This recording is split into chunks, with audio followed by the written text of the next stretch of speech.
escapist. Many people apply to nuclear, the ring, particularly the nuclear bomb, don't they? I think that was in my mind, is that the whole thing is only an allegory of it.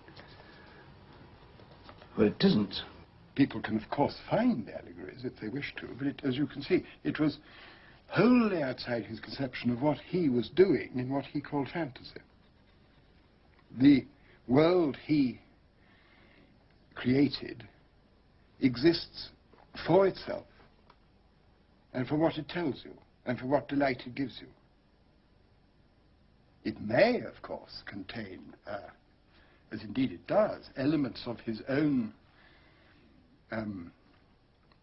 comprehension, his view of the world at large, but not anything out of the primary world.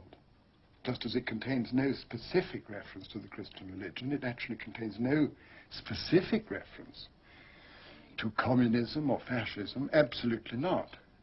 His view of such things, if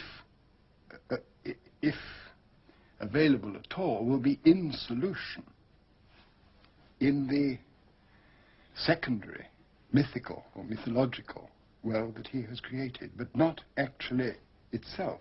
Therefore, it is in no sense an allegory. The double meaning is not present. Escape is a different question. He was there, perhaps more deeply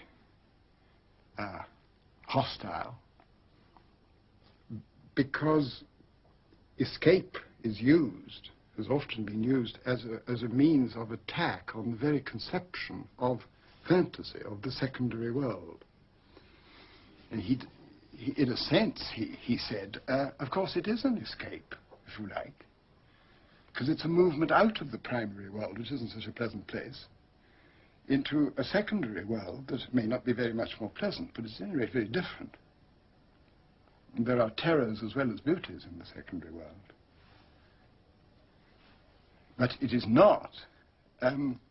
He said that his critics had chosen the wrong word. He said they were perhaps maliciously confounding the escape of the prisoner with the flight of the deserter.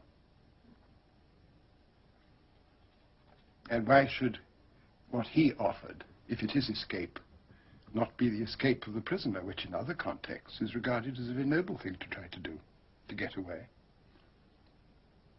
But they are twisting it and suggesting that he shouldn't get away. He should stay very firmly in the primary world.